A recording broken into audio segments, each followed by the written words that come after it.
Hi students, today we are going to study about cell, the unit of life, part 2. बच्चों, first video में हमने पूरा introductory part, cell theory and an overview of cell, ये part के बारे में पूरा इंफॉर्मेशन स्टडी किया है।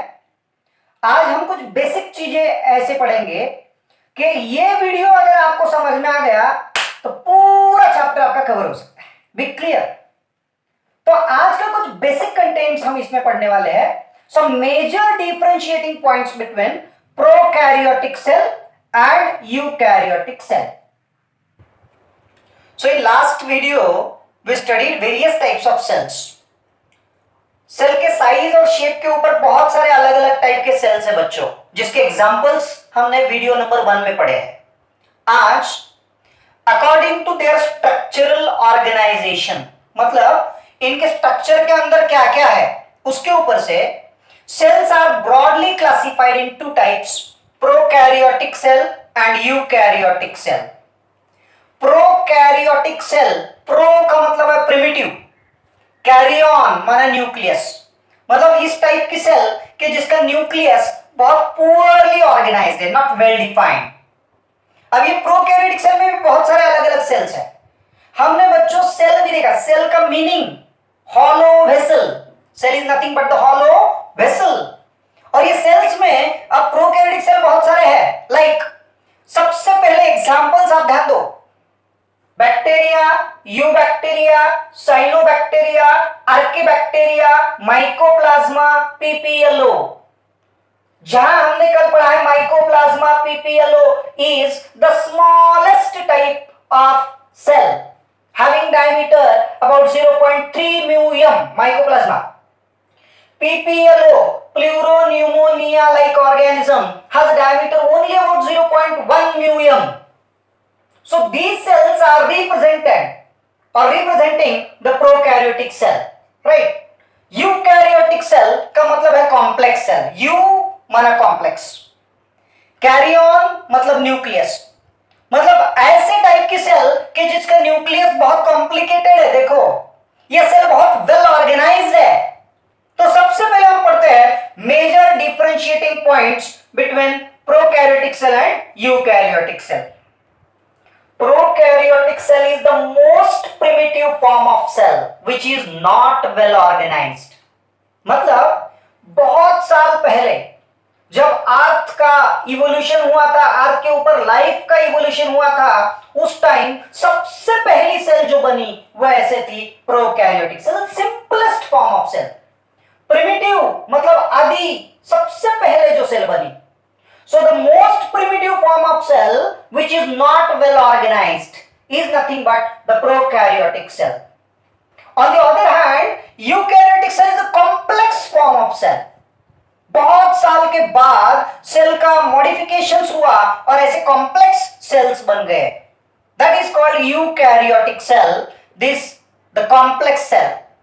न्यूक्लियस के बारे में भी आप बहुत इंपॉर्टेंट डिफरेंशिएटिंग पॉइंट्स है। प्रोकैरियोटिक सेल का जो न्यूक्लियस होता है, न्यूक्लियस कैरियन माना nucleus, nucleus is also not well organized, nucleus is not well defined, there is no true nucleus. Genetic material जो है न्यूक्लियस के अंदर होता है, जेनेटिक मटेरियल डीएनए और क्रोमोसोम्स के फॉर्म में, जो जनरली आप अलग अलग सेल्स में पढ़ते हो। प्रोकैरियोटिक सेल का जो जेनेटिक मटेरियल होता है, this genetic material of prokaryotic cell is not enveloped by, not surrounded by nuclear membrane. देखो यहां पे जो न्यूक्लियस है इसका न्यूक्लियर मेम्ब्रेन क्लियर है।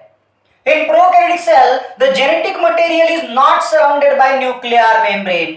Nucleus do not contain nucleolus and nucleoplasm. ये जो prokaryotic cell है, इसका nucleus बहुत poorly developed है, well defined है ही नहीं है, nuclear membrane नहीं है, nucleolus नहीं है, nucleoplasm नहीं है। nucleoplasm के अंदर जो definite number of chromosomes होते हैं वो भी ill defined है, और chromosomes के ऊपर प्रोटीन्स होते हैं, हिस्टोन प्रोटीन्स, वो भी यहां पे नहीं है। तो ये जो न्यूक्लियस है ना, this is not true nucleus, be clear. Prokaryotic cell lacks membrane bound nucleus, there is no true nucleus in the prokaryotic cell. This type of nucleus is not true. That's why it is nothing but the open DNA, naked DNA called as genomic DNA. तो ये true nucleus नहीं है, इसलिए हम इसको nucleus नहीं बोलेंगे, हम क्या बोलेंगे, न्यूक्लियोइड, मतलब not true nucleus. So try to understand, in the prokaryotic cell there is single circular double stranded DNA, open DNA, naked DNA, genomic DNA called as nucleoid. On the other hand, in eukaryotic cell the nucleus is very well developed, very well organized, that is membrane bound nucleus is present in eukaryotic cell. Genetic material is surrounded by nuclear membrane, double layered nuclear membrane. Inside the nuclear membrane, the nucleus contain nucleoplasm and nucleolus. यहाँ पे दिख सकता है आपको, देखो ये nucleus के अंदर वाला मटेरियल न्यूक्लियोप्लाज्म और ये nucleolus. Nucleoplasm contain definite number of chromosomes and chromosomes contain histone proteins, जो यहाँ पे नहीं है, यहाँ केवल नॉन हिस्टोन प्रोटीन्स होते हैं। यहाँ पे this chromosomes in the eukaryotic cell contain histone proteins as well as non-histone proteins, ये आपको ध्यान में रखना है। Then about यहाँ ये जो डार्क पार्ट है न्यूक्लियस का, न्यूक्लियस जिसको हम बोलेंगे nucleolus, the well defined proteinaceous material is present called nucleolus is found only in the eukaryotic cell but not in prokaryotic cell. So it has a true nucleus. Entire genetic information of the cell is stored inside this nucleus. Clear? So this is about nuclear part of the cell. हाँ, इसके examples भी आपको ध्यान में रखना है बच्चों। ये प्रोकैरियोटिक सेल के बैक्टीरिया, यूबैक्टीरिया छोड़ के बाकी जितने आपने 5 किंगडम क्लासिफिकेशन में पढ़ा है, किंगडम मोनेरा के बाद protista, fungi, plants and animals, all these are representing the eukaryotic cell. So very simple. Eukaryotic cell is presented by protista, fungi, plants and animals. In prokaryotic cell, cytoplasm. बच्चों, cytoplasm के 4-5 अलग अलग names है, जब हम details में पढ़ेंगे तब बताऊंगा आपको। यहाँ पे आपको इतना ही ध्यान में रखना है कि सेल के अंदर सेमी लिक्विड ग्राउंड सब्सटेंस होता है, हर एक सेल में होता है, that is called cytoplasm. The presence or existence of cytoplasm was discovered by J.E. Purkinje. This existence of cytoplasm or protoplasm in the cell was discovered by J.E. Purkinje. Cytoplasm is the main arena of cellular activities.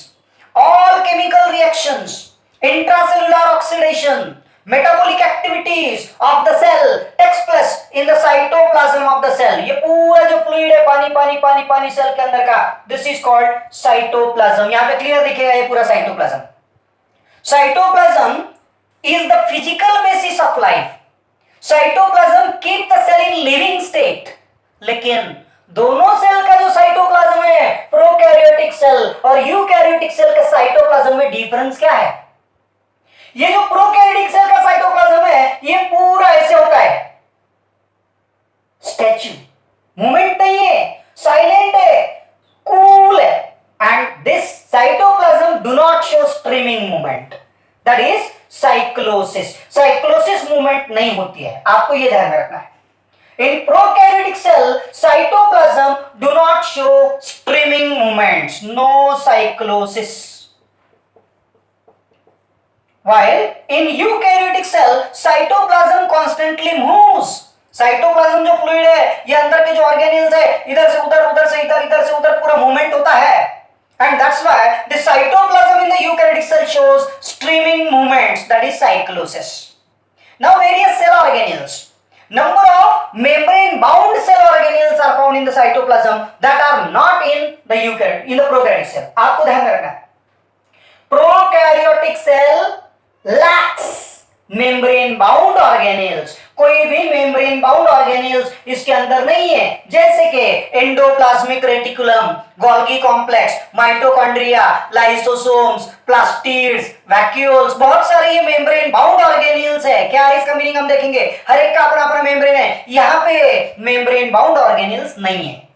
Clear? So in prokaryotic cell, cytoplasm do not show membrane bound cell organelles.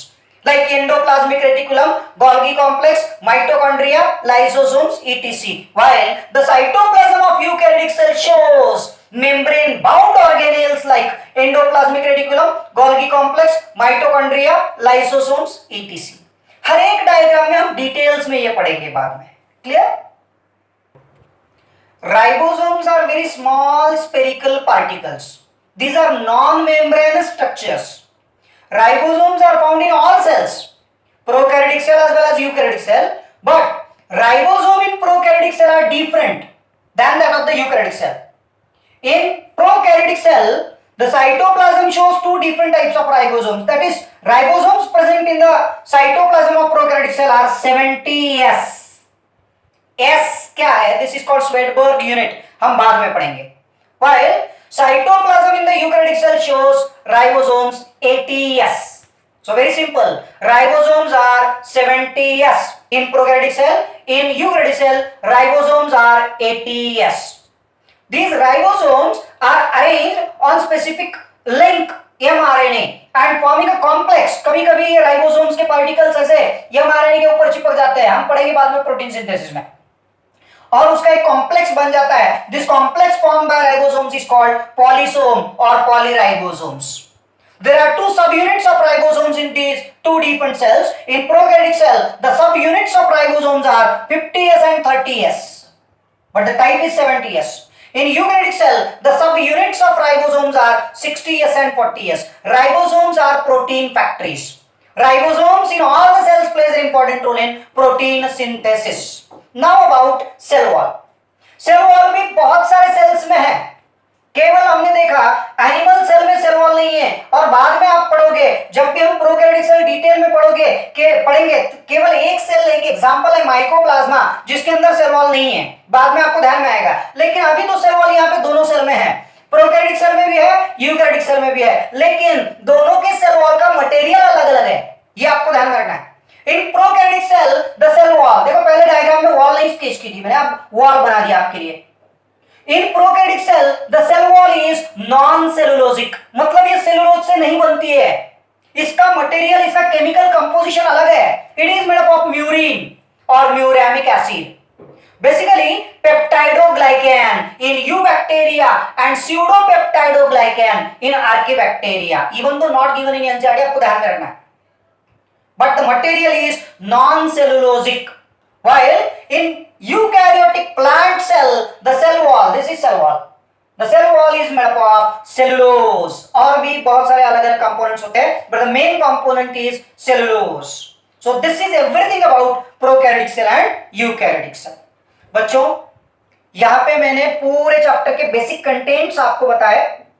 ये parts, ये points अगर आप ध्यान में रखते हो ना, पूरा चैप्टर आसानी से आपको समझ में आएगा. क्लियर? अगर आपको ये कंटेंट्स पूरे क्लियरली समझ में आ गए तो please like this video, share this video and subscribe the video. Thank you.